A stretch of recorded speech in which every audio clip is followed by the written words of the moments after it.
The House Committee on Oversight and Accountability, led by Chairman James Comer, has released a third bank records memorandum detailing information obtained in its investigation into alleged influence peddling schemes by the Biden family.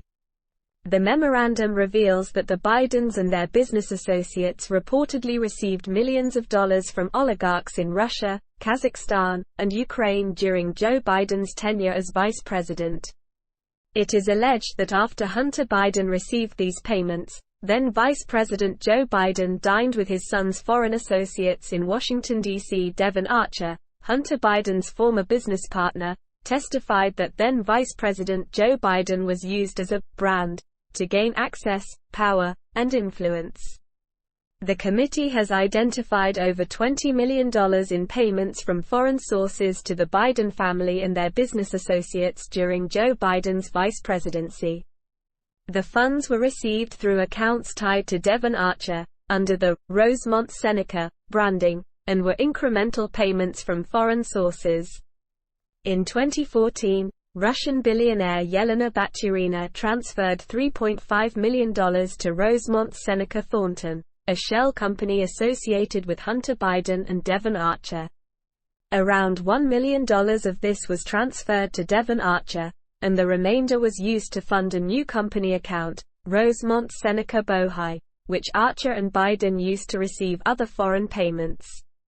In the same year, Ukrainian oligarch and owner of Burisma Holdings, Mykola Zlochevsky, placed Archer and Biden on the Burisma board of directors and agreed to pay them $1 million each per year. Hunter Biden was initially hired by Burisma to work as counsel, and after a meeting with Zlochevsky in Italy, it was decided that Biden would work on the board of directors with Archer. Payments from Burisma to both Archer and Biden were wired to Rosemont Seneca Bohai. In April 2014, Kazakhstani oligarch Kenaz Rakishev wired $142,300 to Rosemont Seneca Bohai. The next day, a payment was made from Rosemont Seneca Bohai for a sports car for Hunter Biden in the same amount. The House Oversight Committee intends to continue its investigation to determine whether foreign actors targeted the Bidens, if President Biden is compromised or corrupt, and if national security is threatened. Ecuadorian presidential candidate, Fernando Villavicencio, was assassinated by an unidentified assailant during a political rally in Quito. The incident is part of an escalating trend of violence in the country, with a rise in drug trafficking and violent killings. Current President, Guillermo Lasso, suspects that an organized crime gang is responsible for the murder. Villavicencio was one of 8 candidates in the upcoming presidential election scheduled for the 20th of August, but was not leading in the polls. President Lasso has vowed that the crime will not go unpunished, emphasizing that organized crime has overstepped and will be held accountable by law. The Attorney General's office in Ecuador has reported that a suspect in the assassination has died from wounds sustained during his arrest by authorities. Social media videos show Villavicencio exiting the rally surrounded by guards, and then getting into a white truck before the sound of gunfire is heard. This information was confirmed by Patricio Zequilanda, Villavicencio's campaign advisor. Zequilanda revealed that Villavicencio had previously received death threats, which were reported to authorities, resulting in one arrest.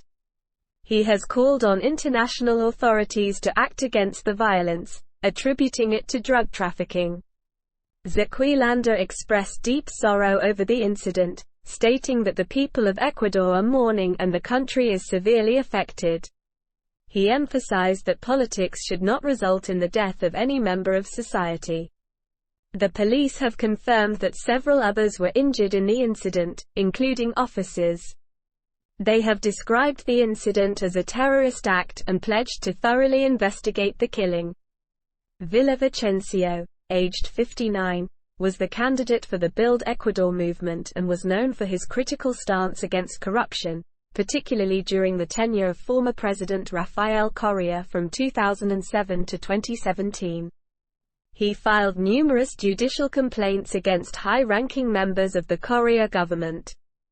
Villavicencio was married and is survived by 5 children.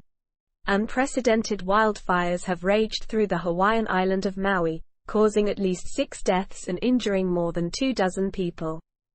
The fires, intensified by strong winds from Hurricane Dora, have resulted in significant destruction, particularly in the historic town of Lahaina.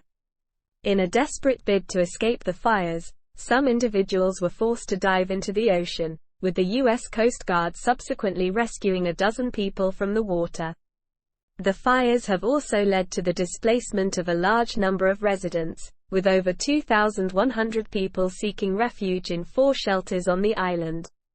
State officials have urged visitors to leave Maui and discouraged others from visiting due to the ongoing crisis. The acting governor, Lieutenant Governor Sylvia Luke, has reported that the shelters are overflowing and resources are heavily strained. Power outages have also been reported, with 30 power lines down, leaving homes, hotels, and shelters without electricity. As of now, the Lahaina fire remains uncontrolled, and authorities have not yet identified the cause of the wildfires. The scale and intensity of the fires were unexpected, with officials expressing their lack of anticipation for such a significant number of simultaneous fires. A man from Utah, identified as Craig Robertson, was shot and killed during an FBI raid in connection with an investigation into alleged threats against President Joe Biden and others. The investigation began in April and the U.S. Secret Service was notified by the FBI in June. The man had suggested online that he was planning to take physical action, and his threats were deemed credible. The shooting occurred while special agents were serving arrest and search warrants at a residence in Provo. Robertson was facing 3 counts: interstate threats, threats against the president, and influencing, impeding and retaliating against federal law enforcement officers by threat. The complaint includes numerous social media posts believed to have been made by Robertson threatening to kill Biden and Vice President Kamala Harris, as well as several officials involved in prosecuting former President Donald Trump. One of the posts allegedly made by Robertson was published 3 days before Biden's scheduled visit to Utah. The post suggested that Robertson was planning to use a sniper rifle against the president. The White House confirmed that senior staff briefed Biden on the incident. The U.S. Secret Service stated that it was aware of the FBI investigation involving an individual in Utah who had exhibited threats towards a Secret Service protectee. The FBI is taking the shooting incident seriously and it is under review by the FBI's Inspection Division. As the matter is ongoing, the FBI has not provided any further details. A boat, measuring approximately 7 meters, 20 feet, in length, left Sfax last Thursday and tragically sank within hours of departure due to being struck by a large wave. Despite the fact that 15 passengers were reported to have been wearing life jackets, this safety measure was unfortunately insufficient in preventing loss of life.